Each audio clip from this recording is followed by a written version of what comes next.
It is time. SBR Betting Roundtable, Wednesday, April 25th. We got NFL Draft Talk, talking the quarterbacks, prop bets, all ways to bet the NFL Draft. Also, NHL playoffs, NBA playoffs, and the MLB cards. See what best bets Ian, Cameron, Donnie, Rightside have. Also, maybe a late appearance by Jeff Nadeau, the big man on campus, having a little technical difficulties.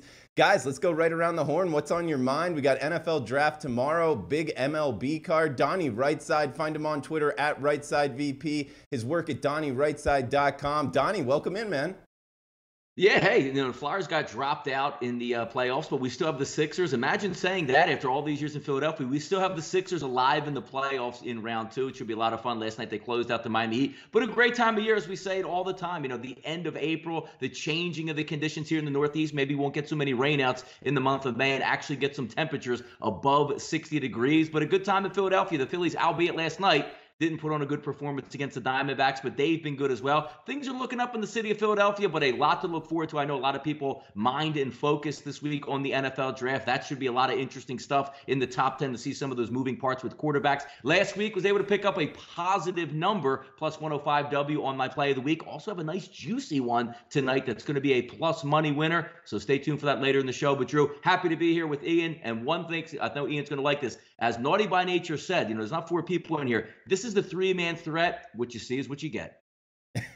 Well said, Donnie. Donnie coming to us from the US of A. I'm coming to you from Costa Rica, and north of the border from Canada. He's Ian Cameron. Find him on Twitter at Babano. His work at sportsmemo.com. Ian, welcome in, man. It's funny, the Naughty by Nature reference from Donnie Rightside, because as I was channel surfing last night, I come across the throwback hip-hop and R&B music video channel, and I watched that for a couple hours. As soon as I locked in on that, I was hooked. You get to see old vibes from Jodeci, Fabulous, Freeway. You go on down, Nas, Biggie. I mean, go on. It was just an incredible ride for those couple hours. Finally, I said, I got to get some sleep for the round table, and I got to shut this off. So here I am. Thankfully, I did that, and I'm looking forward to this show. NFL Draft Talk, MLB, NBA, NHL, lots going on. This could be the single greatest sports night, one of them, in the city of Toronto. You've got Toronto Maple Leafs Game 7 tonight. You've got Toronto Raptors Game 5 against Washington NBA. The Blue Jays playing a big-time series against the Boston Red Sox, who have been crushing it so far. You've got Toronto FC trying to win some, I don't know, some dopey, well, what is it, the CONCACAF Champions League or some shit like that. They're playing tonight. Toronto Marlies, American Hockey League team, is in the playoffs. There's like 5 Toronto teams going at it tonight in big-time sporting events. This city's going to be going nuts a little bit. No, well said. Yeah, I'm excited for Toronto, Canada as a country, and it looks like we do have Jeff Nadeau in. He is the big man on campus. Find him on Twitter at Jeff Nadeau. Big man, welcome in, bud. How you doing today? Pretty good. How are you? Okay, good. I could hear your mouth moving. I didn't hear what you said, but I believe we have you on, so that's a good thing. Guys, in the chat box, we got Kyle, Hugh, Guan, Troy. Welcome in, guys. Let us know what you want to hear. Matt Lawrence in the house. Guys, we got, let's start off with NFL draft. We got prop bets, what's on your mind, what you're looking at, how you approach the draft, looking to bet it. Let's start off with Mr. NFL himself. Donnie Rightside has absolutely killed the sport, had definitely an edge on the odds makers. Not too sure if you've had real success betting the NFL draft, Donnie. One, have you? And how are you approaching the draft from a betting perspective? No, yeah, from a betting perspective, I'm more of a fan at this point. Like, hey, lay down a couple of dollars, watch the draft, have some fun, see if you get some knowledge. Not too much in-depth detail because, again, some things that you look at when you're betting in the NFL, if a team can't, stop the run. If a team can't stop the pass. If a team is good at home. The one thing you don't know is how many idiots are in the draft room at one time that are going to be able to draft some of these football players. So I'd like to take a step back and just have a little bit of fun. There are some key things that you like to look at, maybe get those little tidbits from teams, down in the bottom of the draft between 20 to 30, because there's not so many smoke screens coming at that point. You've heard Cleveland taking everybody from Johnny Manziel all over again to Baker Mayfield at the one spot. You don't really know where they're going to go until it's up. But again, when you're trying to bet and gain an edge on teams that are doing nothing but smoke screening out there, and from an organization like Cleveland, good luck trying to pinpoint that. Yeah, Cleveland, that's been a fun one to watch. Ian, what about you, man? Have you had success betting the NFL draft in the past, and how are you approaching the NFL draft from a betting perspective? Yeah, it's been hit or miss. I mean, I thought last year I had some good ideas, good thoughts going into it, and then last year you've got the same old shit you got to deal with every year. You got dummy GMs and organizations that really don't know have a clue how to fix the problems within their team and their organization and draft for need, and you end up getting results that maybe you don't foresee.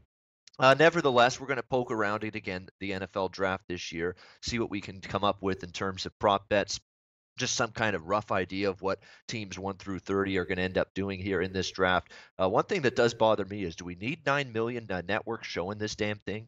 I mean, ESPN, ESPN2, NFL Network, Fox. I'm surprised ABC and NBC and CBS haven't jumped onto this thing too. Holy goodness, 9 networks, 9 networks. You only need it on a couple, but nevertheless, it's the NFL draft. It gets the attention, and Thursday night it'll be here, and hopefully we'll give you some good prop recommendations here today on the show. Yeah, also, Ian, I saw that College Game Day is doing like a special this year as well. That could be interesting watching it from more of the college angle as well. Jeff, I know you know a lot about the NFL draft. You've put a lot of work out. I've actually looked at it on Twitter. Follow him on Twitter at Jeff Nadeau. Jeff, how are you looking to bet it from the NFL draft from a betting perspective? I love the NFL draft, and I think there's a lot of money to be made if you're willing to sit down and do the time and put in the research. I mean, obviously, look, the odds makers don't really have much of an advantage. They're really going off the same info you are. And look, I know you're going off a lot of speculation, but if you could just kind of pinpoint, and I'm not necessarily talking about, let's say, the top five, maybe certain props on where certain guys will go, team needs, things like that. You have to be willing to lay a little bit of juice in the draft. And if you're willing to do that, you can make money. There's a lot of props that if you're just willing to dig, it's kind of like the Super Bowl. If you're willing to dig and find your value, you're willing to sit there and put the time in, you can find very winnable bets and bets that you're going to think and you're going to see and say, wow, damn, I wish I could have found that one. If you're willing to just sit there, do the time and put the time in, you can, I think, make money. You are dealing with some speculation. You got to be willing to know that, certain stuff is just speculation and it's not legitimate. And again, I mean, these guys mentioned, you're dealing with teams that generally will screw things up. And that's right. I mean, the Browns are kings of that, the Jets, teams like that. I'm just, I kind of like it. I like kind of the adventure of, thinking and speculating on where a team's going to go and what they're going to do. And, I try to get as many as possible correct. And I'm looking more, I prefer like the second and third rounds. I think there's a little bit more opportunity there just because there aren't as many trades. Teams are then addressing need, not necessarily best player, things like that. You can kind of find that kind of stuff. But there are certain props that are even money that I don't really quite understand why they're even money. They should be 1 to 3, 1 to 4. There's just no chance that the opposite's going to happen. I like the draft a lot. Okay, good stuff, Jeff. And guys, we got NHL playoffs talk with Ian coming up, a little NBA playoffs, and then the MLB card plus best bets, which are hitting 60% on the year. Jeff, let's come right back at you, man. I know, you brought up prop bets, comparing it to the Super Bowl. Are there any prop bets on your mind that you want to throw out to the watchers to look out for? Yeah, I have a lot of them, honestly. A couple that I'm looking at. I think, and again, you got to be willing to lay some juice here, and this is obviously one of them. The QBs drafted in the first round under 5.5. I don't see any legitimate reason there's over 5 quarterbacks drafted. Mason Rudolph's a nice player. He's not a number one pick. He's not a first round pick. Neither is Luke Falk. Neither is some of these other guys. There's going to be 5 quarterbacks drafted, and that's it. There's just not going to be 6. Obviously, you have the guarantees, and Lamar Jackson will be in there as well. But other than that, there's not going to be 6 quarterbacks. 5 is the limit. I would be floored and blown away if Mason Rudolph selected in the first round. I just don't see it. There's not enough teams that need quarterbacks in the first round for it to warrant it. Really, after you get to, let's say that 17th pick with the Chargers, and even them, that's even a reach. Maybe the Saints could take a quarterback. There are a couple possibilities, but none of which, with the talent in this draft, are going to be willing to take Mason Rudolph number one at under 5.5. You're gonna have to lay at 2.6 to 1, but I don't see any legit reason that goes over. Calvin Ridley, draft position under 19.5 or 16.5. I'm sorry.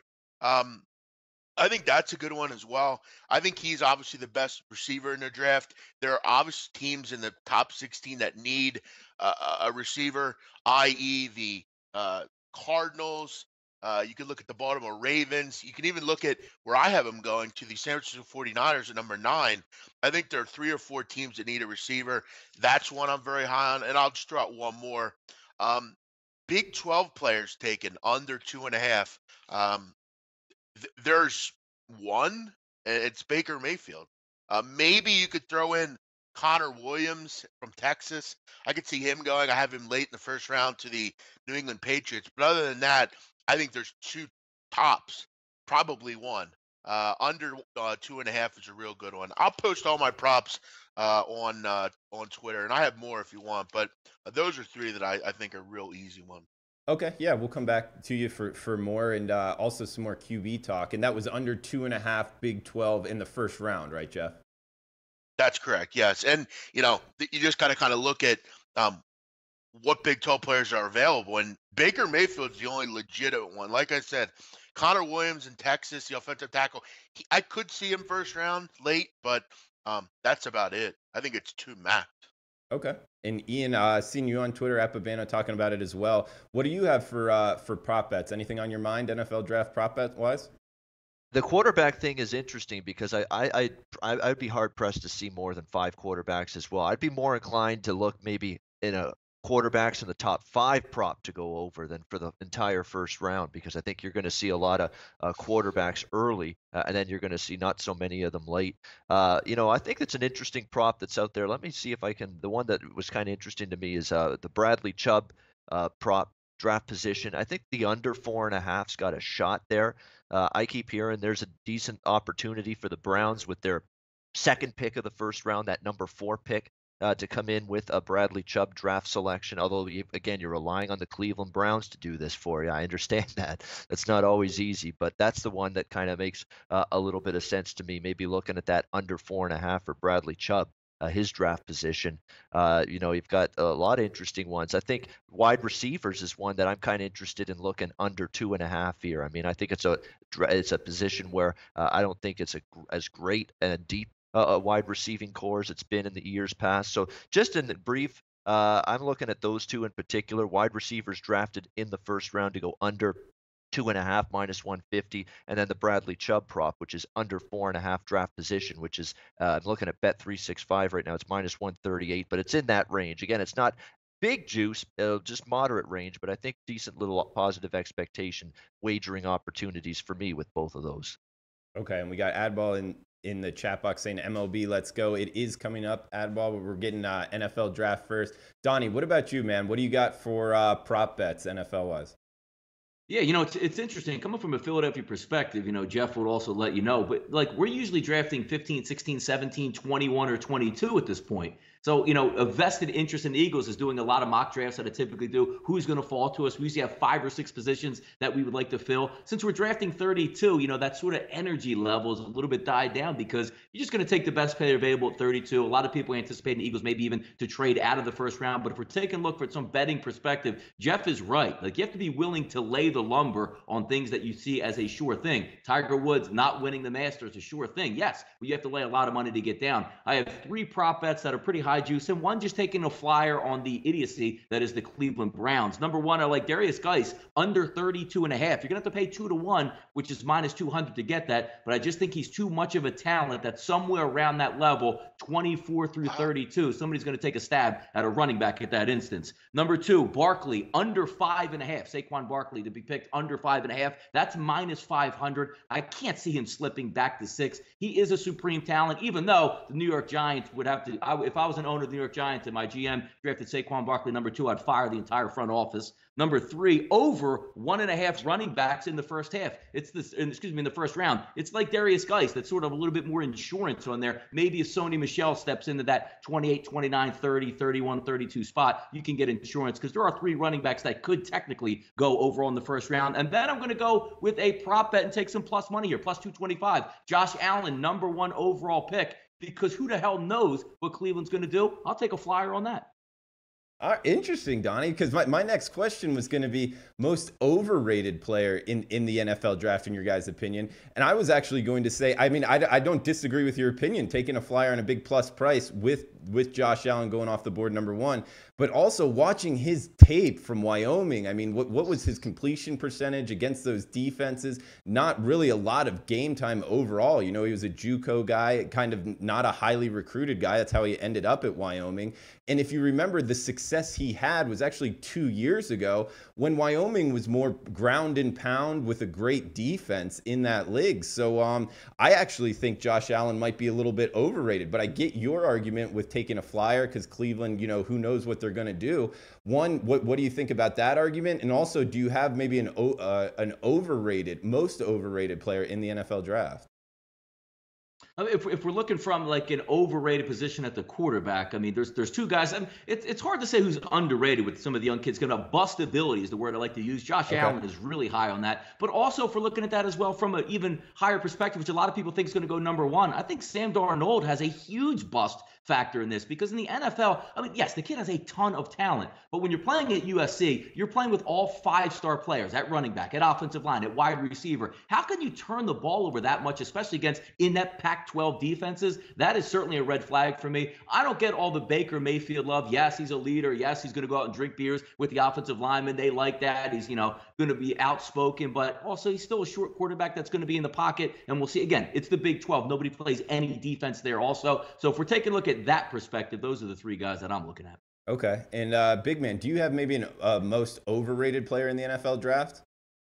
Yeah, I have one, and then I have an underrated if you want it. I think the most overrated player in this draft is Baker Mayfield, and it's not even a close. Baker Mayfield is going to fail miserably at the next level. And you can quote me on that. I don't even need to be quoted. I'm willing to put that out there. I'm not willing to put bad information out there most of the time. I will put that out there. He is Johnny Manziel. And if you want to argue that he's not, I want to hear what he is and how he's not. He's the exact same quarterback. Everything he does is Johnny Manziel to a T. Off the field, he's an absolute head case. It's not 1, it's not 2, it's 3 or 4 separate incidents that he was involved with, not only character-wise, but with the law. I mean, this is a guy that is just not very smart off the field. And on the field, he's undersized. His footwork is some of the worst that I've seen at this level. He has no field vision down the field, and he's immature. I don't know that he can read teams down the field. He plays poor competition. I just don't see the love affair with Baker Mayfield. I can't understand how on earth he's considered as the number 1 pick overall. And yes, I do think the Browns are kind of a stupid organization. They've showed that over the points of things here, but there's no way you can screw this up. There really isn't. Take the best player on the board in Barkley at number 1. And then at 4, take the best defensive player on the board with Chubb. It's not that difficult. Whoever avoids Baker Mayfield will be the winner of this draft. I hate to pile on the kid. I know he's a young kid just trying to be successful, but he's not a good quarterback, and he's not going to be a quarterback at the next level. He was fine in college, but there's a lot of great college players that whimper and don't do anything at the next level. Add Baker Mayfield to the list. As far as the most underrated player in this draft, Vita Vea out of Washington. I think he is going to be an absolute load at the next level. This guy is 350 pounds. And keep in mind, he's pretty quick as well. He's agile. He's the best run stopper. And probably other than Chubb and Denzel Ward, he's probably one of the better defensive players you have in this draft. He's an absolute load down low. And I think a team like the Washington Redskins will snap him up and really have no issues against the run for the next 10 years. This is a big, hulking person that many compare to Haloti Ngata. He's got that Pacific Islander blood in him. I really like Vita Vea a lot. I think he's a really underrated player. You look for him to be off the board by 13, and if it's 13, it's the Redskins. They will take him. I really like Vea. Overrated, Baker Mayfield. Not even close. It's an interesting exercise, Big Man. I mean, you bring up the comparison with Mayfield and Manziel. I'd actually add a little fuel to your fire. I don't think he's the athlete that Manziel was. Do you? No, that's a great point. He's actually probably the poor man. Listen, I think he is Jeff Garcia. That's what Baker Mayfield is. I mean, I don't think there's much. I mean, I don't get how much better he can get. I mean, he is what he is. His size isn't going to change. He doesn't have good footwork. He's just a product of the horrible Big 12. And we have to keep in mind, again, Donnie will anchor this. If you can name me legitimately 3 good quarterbacks that have come out of the Big 12 in the last 10 years, I'd like to hear them. There are none. The best one is Brandon Whedon, probably.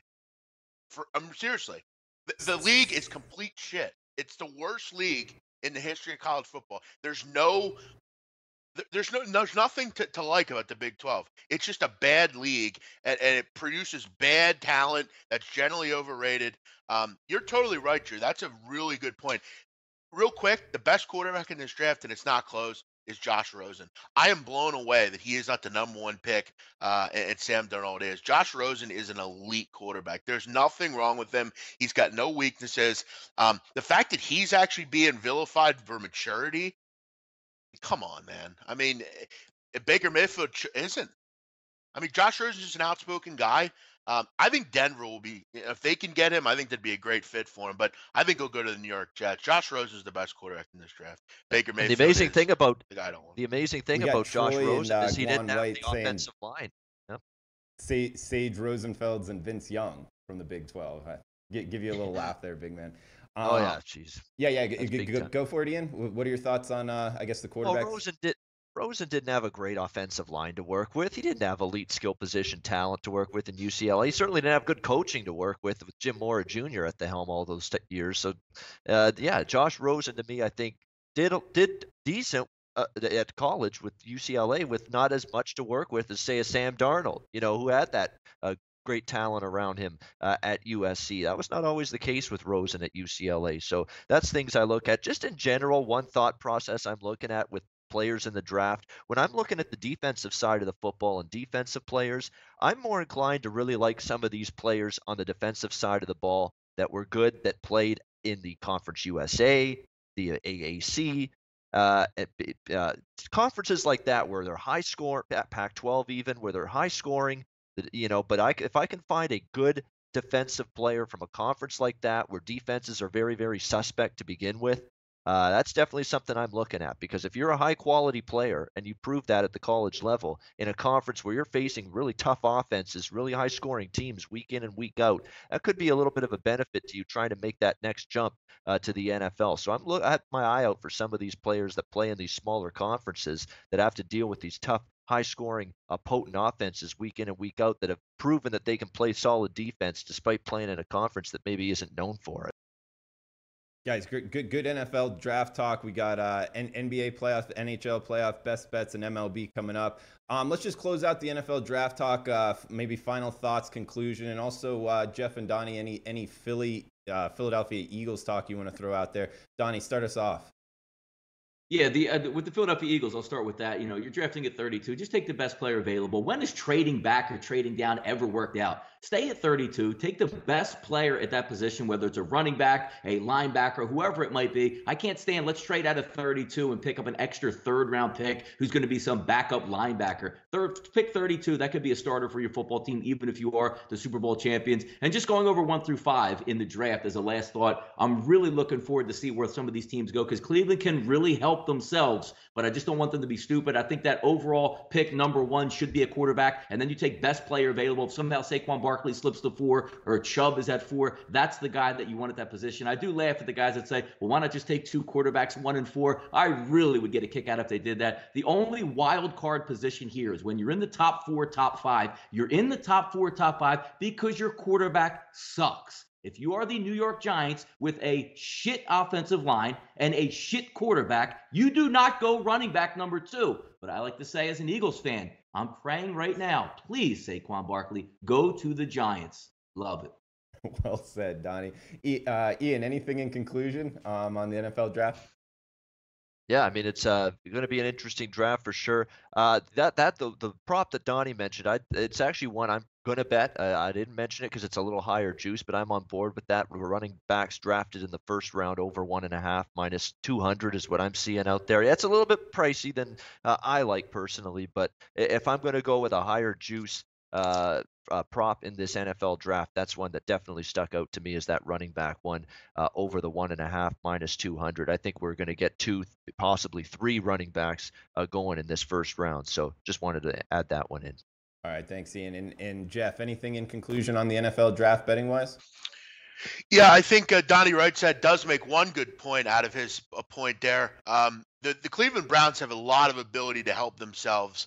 They it's very difficult to screw this up. You have 4 picks for the 37th pick. I mean, you could go out and you can really help your football team. You have a team now that has some weapons. You went out and got Jarvis Landry. You went out, you still have Josh Gordon. You have Myles Garrett. You have the real ability to help your football team. The fact that people are even mentioning that they might take 2 quarterbacks is one of the stupidest things I've ever heard. That's really unbelievable. As far as quickly, the guys are mentioning running backs taking over 1.5. It's a testy prop for sure. I have one running back. I think there will be a big grab on running backs in the early second round. I see the Browns, Colts, Bucks. I could see them all go. Broncos. I think they could all go running back. I don't know if Geis will go first round. I see what you're saying. He's definitely a first round talent. There are character issues though that people are concerned about. And last thing is, I mean, Donnie can't be serious that he wants them to. He'd be happy if they take Barkley. Barkley's the most transcendent player in this draft. Why on earth would you want to face him and Ezekiel Elliott 2 times a year? I don't understand that thought process at all. I want Eli Manning for as long as we can get him. And I also don't want to see Barkley. I don't think they're going to take a quarterback. I don't think they're ready to give up on Eli yet for some reason.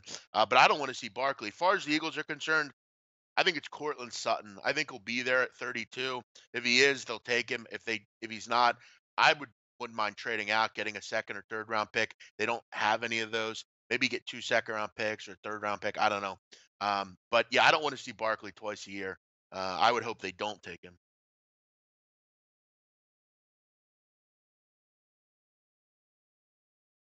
No, all good. Ian, let's go to you, man. 60 seconds, Ian. Cameron, anything on the NHL playoffs?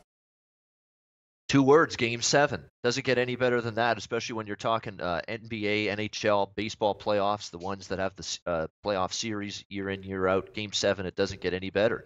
And we got one tonight in the first round to wrap up the first round of the Stanley Cup playoffs. Toronto Maple Leafs, Boston Bruins.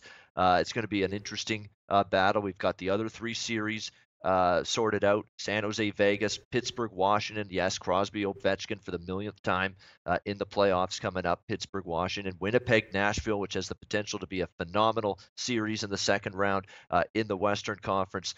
Going back though to Game 7 tonight, Leafs and Bruins. The Leafs have all the momentum. They've won the last 2 games of this series. There's no question. They're trying to exercise some demons of losing Game 7 in Boston in 2013. A few of the Leaf players were part of that team that blew a 4-1 third period lead. Lost Game 7 in overtime. They'll be looking to overcome that. I'll be talking more about this game on the Ice Guys show later this afternoon, 4 p.m. Eastern, with me, Alex, Andrew, and Dana. Let's put it this way. From my standpoint, when it comes to betting this game from a side perspective, I don't lay minus 170 in a Game 7. That's all there is to it. All right, thanks for that, Ian. Guys, if you're liking the content, please give us a thumbs up, sign the like button. Also, if you can get the word out, retweet it on Twitter, share on Facebook, we'd appreciate that as well. Guys, any quick thoughts on NBA playoff betting? Donnie, Jeff, Ian, I guess just chime in. Jeff, anything on your mind NBA playoff betting wise?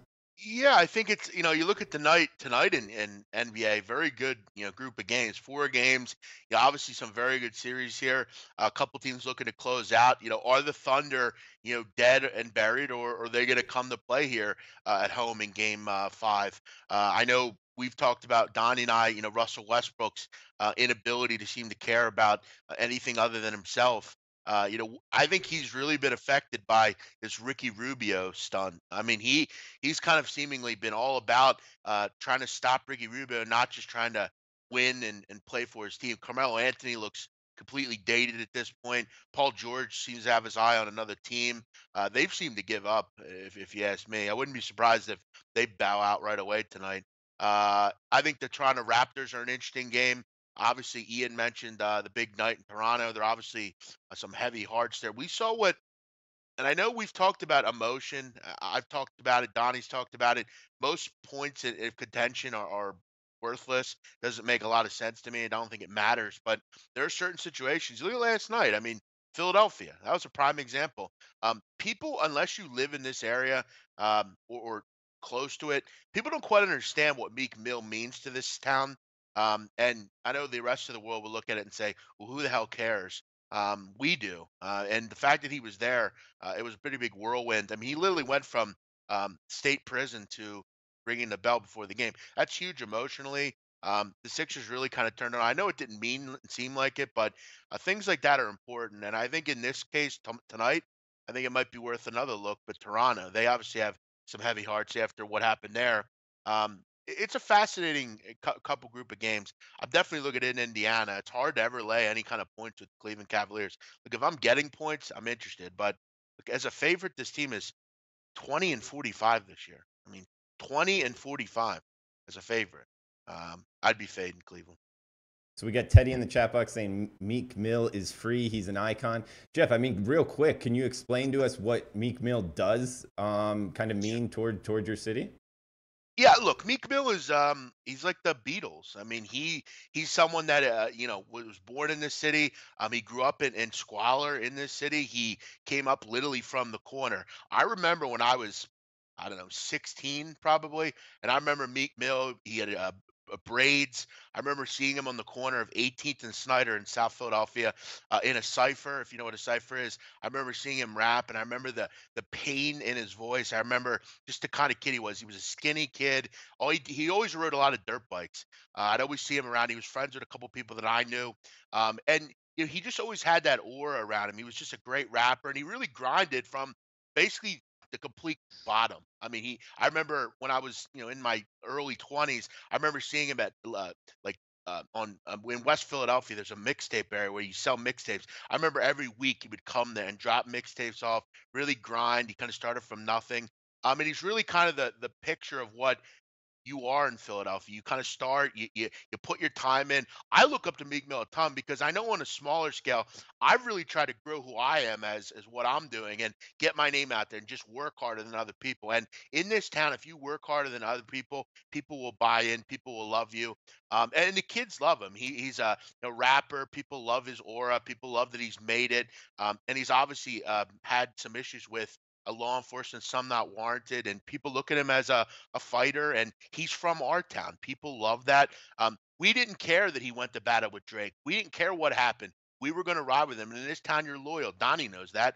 You're loyal to the death. Doesn't matter what happens. You stick with your people. You stick with who you're about. And he's just kind of a picture of the city. I don't know if I explained that good enough, but he's a native son. That's what we do. We ride for our people. Donnie, any follow-up to that and any NBA playoff betting talk? Yeah, it was a nice. Hey, look, it's a nice rallying cry, free Meek Mill. Now he's all of a sudden free. Like, what are we going to actually, hold? Because a lot of the Philadelphia Eagles run social justice issues. A big thing in the city there. Malcolm Jenkins running it from the head. The bail reform in the city of Philadelphia, which was counterpoint to what we were looking at with Meek Mill. But now that he's free, we won a Super Bowl. The Sixers are on a run. It's going to be interesting to see what that new, rallying cry is going to be, because all we did is say, hey, you know what, Minnesota's coming to town, free Meek Mill, and that was, rallying cry good enough to get the guys out there. But it is interesting to watch the NBA. The Sixers already rested and ready for the next round. I actually hope it's the Boston Celtics. Great rivalry between the two cities. But just looking overall, Jeff touched on it already. OKC, what's going to happen in their future? They're stuck with an albatross around their neck with Carmelo. Paul George is just about out of there. He's going to be probably an LA Laker by next year, which will leave Westbrook alone. It's always interesting to see the offseason that's going to be coming ahead, but I'm enjoying the playoffs primarily because I can actually watch them with a rooting interest now. Nice, Donnie. Hey, Ian, we'll get your NBA playoff talk if you have any. Plus, get right into MLB, guys. We're getting a little against it time-wise. We got 957, 958, Arizona, Philadelphia, 7 o'clock Eastern. Greinke versus Arrieta. Pretty equally priced game, -110, -107 towards the home team, Philadelphia, depending where you shop. Total of 7, little juice towards the over. Ian, anything on this game and any NBA playoff talk you want to throw out there? Yeah, I mean, in terms of the NBA, I mean, I don't know what else you can say about the Russell Westbrook at this point. You clearly can't win a big-time NBA championship with this guy. This is a guy that's me. I need the ball. I want the ball. I've got to have the ball, and I'm going to just hog it pretty much for 48 minutes. I mean, that's basically the Oklahoma City mantra. Paul George hasn't exactly fit in crisply with this team. Carmelo Anthony looks shot. Completely and utterly shot at this point of his career. I mean, he's been absolutely brutal as far as I'm concerned. I don't think this team's particularly well coached. Sorry, Billy Donovan. Yeah, you were a good coach years ago with the Florida Gators. You've not been all that great, in my opinion, here at the NBA level. So this team's just got a bunch of issues. They don't defend well enough. Quinn Snyder's coached circles, coached rings around Billy Donovan here in this series so far. So I think the Jazz finish it off. I think if you like Oklahoma City tonight, take them first half. I don't trust them to hang around and finish it off in 48 minutes. Sure, maybe they come out strong at home with backs against the wall, but I don't think it's going to be enough. I definitely like Indiana plus the points tonight. The zigzag theory works in the NBA in competitive series, and we've seen that so far. Indiana won in cover game 1. Cleveland won in cover game 2. Or actually, Indiana covered that. Indiana bounces back, wins game 3. Cleveland comes back, wins game 4. Competitive series. I think if Cleveland wins, it won't be by margin there. They haven't been all that much better than Indiana, so you can give me 6.5. I'm going to take it. The Toronto angle's interesting, as Big Man mentioned. Terrible, senseless death a couple days ago. Crazed individual running over 10 people. Awful stuff. Horrendous. The Blue Jays won their first game after that incident yesterday against the Red Sox. The Leafs won the day of that incident against Boston in the NHL Stanley Cup playoffs, and the Raptors will be playing their first game tonight since that incident. So it's a little emotion to fuel this team, and they've dominated the Wizards at home. I think first quarter, first half, and full game Raptors make some sense to me in that one. And watch out for the New Orleans Pelicans in the next round, guys. I know that Portland has got playoff demons. They don't play well in the postseason. We've seen it. Terry Stotts, not a big-time coach in the playoffs. But this New Orleans Pelicans team, I think, could give a Houston some fits in the second round. I really believe that. Anthony Davis has been incredible. Drew Holiday has been a monster at both ends of the court, a two-way point guard, scoring, defending at the point guard position. He's been fantastic for the New Orleans Pelicans. I'm not going to sell this team short if they got to go up against Houston here in this second round. I think they're going to give the Rockets everything they can handle coming up. Donnie, we got Arizona, Philadelphia, Greinke, Arrieta. Which way are you looking to bet this MLB game, man? Yeah, it should be interesting. I mean, last night you saw the rain coming in. Nice win by the Arizona Diamondbacks, who are a really good baseball team against those red-hot Philadelphia Phillies at home. This one should go the same way. I mean, we're looking at an over-under 7 across the board. Some windy weather conditions, maybe a little bit of rain shortened, which is why it's always tough to bet these games, because if we have, let's just say, a second-inning delay and maybe Greinke doesn't come out or Jake Arrieta doesn't come out for the second or third inning, it sort of throws off the total and also whatever side that you might like. I probably would pass on that game just because this April weather in the Northeast is kind of crazy. I'm not looking at putting a wager out there, which I don't even know if my pitcher's going to make it through 3 or 4 innings if there is bad weather conditions.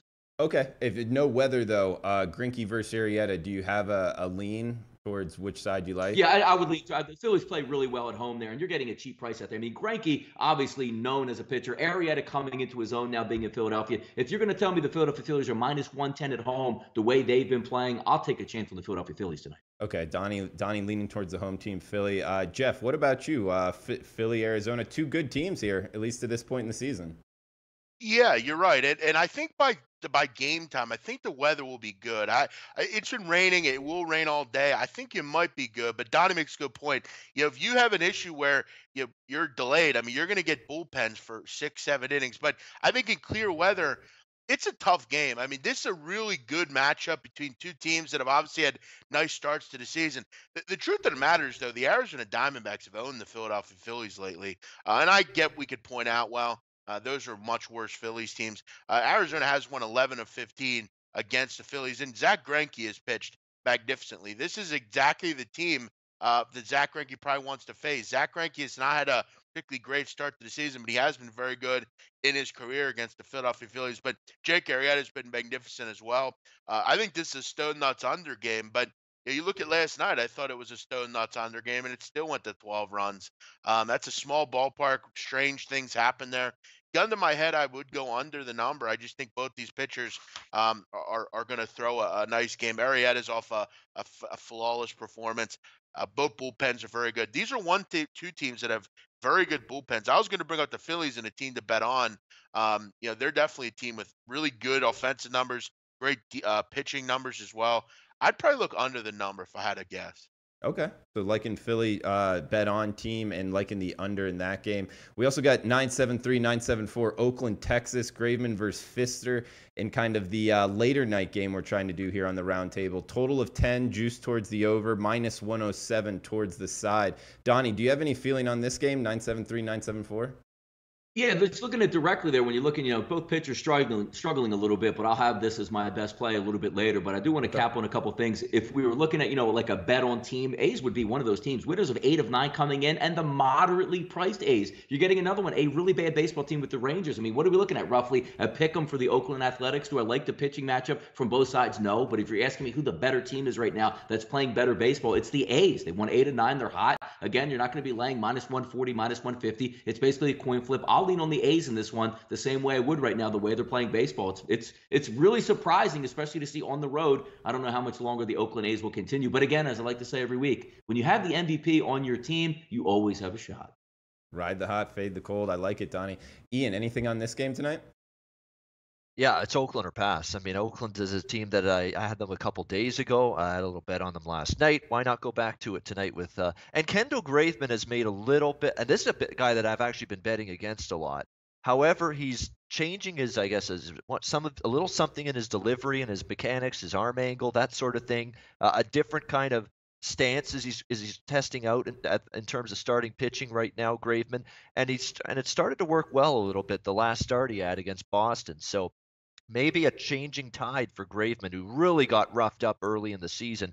We'll have to sit back, wait, and see if these little adjustments in his delivery are going to help. But so far, the results have been positive, and he may not need a whole lot to shut down Texas right now. Beltre now on the DL as well for this baseball team. They're scuffling. Their pitching's been awful. I don't trust Doug Fister one bit, and the bullpen behind him.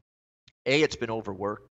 B, it's not very good. I got no problem laying even money price here in this game with Oakland. Quickly on the Philly game with Arizona, I think Zach Greinke's got some concerns to me. His velocity's way down. And on the road, he got roughed up in both of his road starts earlier this season facing the Cardinals. He got crushed in that start. And then in the other road game he pitched, he was also roughed up by the Dodgers a little bit. So I got a little concern here with Zach Greinke. He's not throwing as hard as he did, and it's, I think, affecting his ability to get swings and misses. And the way the Phillies are hitting right now and playing overall, that's a one-way game for me. Phillies or pass. Okay. And Jeff, anything on Oakland, Texas tonight? Yeah, I'm not believing in Kendall Graveman. This guy's a complete mug. I wouldn't ever put my money in the hands of this hack. I mean, he's no good. And Donnie's right. I mean, Oakland is playing well, but this is exactly the guy that will bust and lose a game. And when you have a winning streak, he sucks. I wouldn't have any interest, but I also don't have any interest in Fister either. Ian mentioned some of the injury issues that they have at Texas. It's just an ugly game. I really like everything about Oakland other than that starting pitcher, but unfortunately in baseball, starting pitcher's everything. Drew, not a matchup I'd be looking to bet on. Okay, fair enough. And Jeff, I know you brought up a bet on team in Philly. Did you have a fade team for the watchers? Yes, the Baltimore Orioles, 5-16 this year. They've lost 8 of 10. They're not even playing well at home, Drew, and that's kind of one thing they could kind of fall back on. They had always very good home records. This year they're 3-7 at home, and it just doesn't get any worse for the Baltimore Orioles. They're 29th in batting average, dead last in on base percentage and runs scored. Then you look at the rotation. I mean, just a horrendous group of people. There's just nothing to be excited about. They're going to be sellers at the deadline. Buck Showalter's final years this year. You got to kind of feel bad for Oriole fans. I mean, you can't ever seem to get it right. They have a solid team, but can't ever get past the Yankees or the Red Sox. This is a bad baseball team. They're not just on a bad streak. They're bad. They're not winning at home. There's nothing at all to like about the Baltimore Orioles. Donnie, what about you, man? Any I guess fade teams or teams you're looking to ride right now? Yeah, no, the Oakland A's was my bet on team at this point. But if we're trying to take a look at a little bit of approach over the next 2 weeks, actually right now would be the Washington Nationals because they're going to be priced fairly high, not having that good a season. If they're coming into this game or you're coming into this next weekend's matchups, 5 of 6 they've lost. We're also looking at 3 games with Arizona, 4 games with Pittsburgh, followed up with 3 with the Philadelphia Phillies. Most of those games being at home. In fact, maybe all of those games at home. So there'll be heavy favorites rolling through. Might be a nice time to fade. Hey, even if they go 500 and you just bet the other way every game, you're going to be able to make some money. Nationals right now, until they get it together and get healthy, they're on my fade list just for pricing purposes and the tough schedule they got coming up over the next week. I like it, Donnie. Good stuff. And Ian, any I guess ride or fade teams for you, man? Yeah, I mean the ride or fade teams. As Donnie mentioned, Oakland's not a bad thought. Even Philly's not a bad thought. fade teams, and you talked about with Washington too. San Francisco's starting to catch fire. This team that they're playing, they've had a nice little run lately. So keep an eye on the San Francisco Giants out there. This is a team that's underachieved a little bit. You look at Cleveland and the Chicago Cubs. These are teams that are sort of treading water right now. They've been inconsistent. They've been exchanging wins and losses. Cubs and the Indians playing each other in an interleague series right now. I think one of those teams, whoever has the better showing in that series, is going to go on a little bit of a run. Obviously going to start playing a little bit more to their expectations. We've seen the Cubs offense really start to come to life in particular. So when the Cubs are hitting, they can win games, and they can sometimes win 9 of 10, 10 of 12 when their lineup is on a roll like it is right now. So Chicago Cubs might be a team to keep your eye on and look to bet on them in the near future. All right, looking at the Cubs for Ian, we got Troy in the chat box saying, get those Trig shirts printed, Donnie. Do we have any timetable on those, man? Yeah, when he becomes the MVP, we will have those shirts by the thousands and already trademarked. All right, there you go, Donnie. Guys, I appreciate the thumbs up so far with hitting the like button for us. That helps us out a lot. We got best bets coming up to close out the show, hitting 60% on the year, 35 and 23. Last week went 2 and 1. We can go right down the line with the best bets from Donnie, Ian, and Jeff. We'll start off with Donnie. He led into it a little bit with his best bet. Find him on Twitter at RightSideVP. His work at DonnieRightside.com. Donnie, to make it official, what is your best bet this week for the roundtable?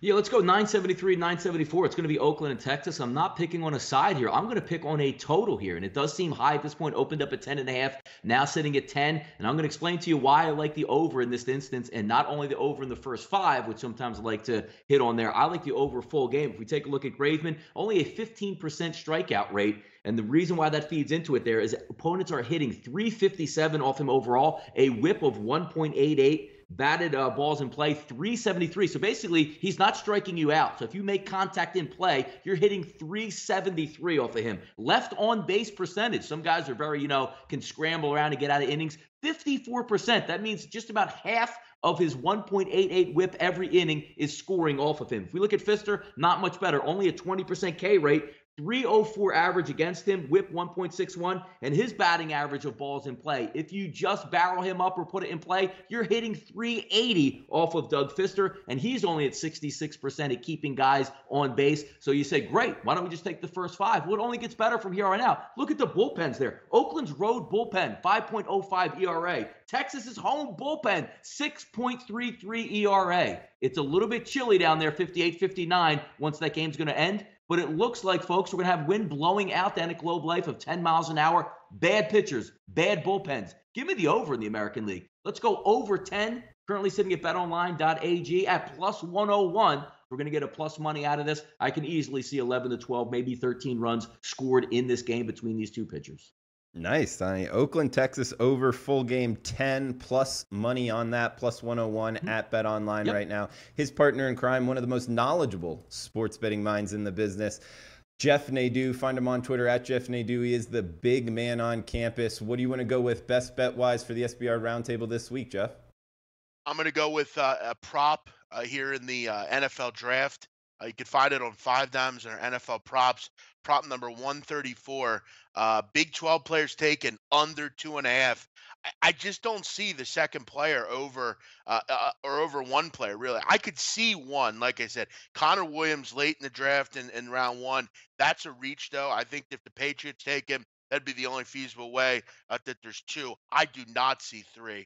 There are not 3 Big 12 players worthy of going in the first round. 1, maybe 2. I'm going to go under 2.5. I think it's a very strong play. I'd only have to lay 170. For NFL draft purposes, that's not bad. I'm going to lay the 170 and go under 2.5 players taken from the Big 12 in the NFL draft. Under 2.5 Big 12 players taken in the NFL draft round 1 for Jeff Best Bets. Ian Cameron, find him on Twitter at Babano. His work at sportsmemo.com. Ian, what do you got for best bets, man? Yeah, for maybe the first time ever, I'm going to go the NBA for the best bet tonight. Yeah, that's right, NBA playoffs. Let's go with the Indiana Pacers plus 6.5. That's rotation number 711. Indiana plus 6.5 against Cleveland. I have not seen one example in this series that Cleveland can win a game by margin against this Indiana team that's got character. that I think Nate McMillan's done a very good job with this group. You know, I need Victor Oladipo, obviously, to shoot the ball better, but how about Big D? Domantas Sabonis in this series, he's been great. Lance Stevenson has been right in LeBron's face all series long so far. That's the kind of hard out, tough, physical mentality I like out of my Indiana team as they go on the road in a 2-2 series here to Cleveland to try to steal a road win. They stole a road win in game 1. They rallied back to make it close in game 2 in this building, and I think it's going to be hard for Cleveland to win this game at all, let alone win it by margin tonight. Plus 6.5 with Indiana. Sign me up. That'll be my best bet. All right, Ian, in the NBA, Indiana plus 6.5, and I'll close it out. Taking a little Luis Stills advice in the chat box. Ride Oakland till the wheels fall off. I'm on Oakland plus 101, plus 102 at Bookmaker right now using SBR odds. Guys, so best of luck, best bets wise. Great show. Ian, Jeff, Donnie, I am Drew Martin. Next week, same time, same place. Thanks for tuning in, guys. Thank you. Thanks, everyone. Good luck.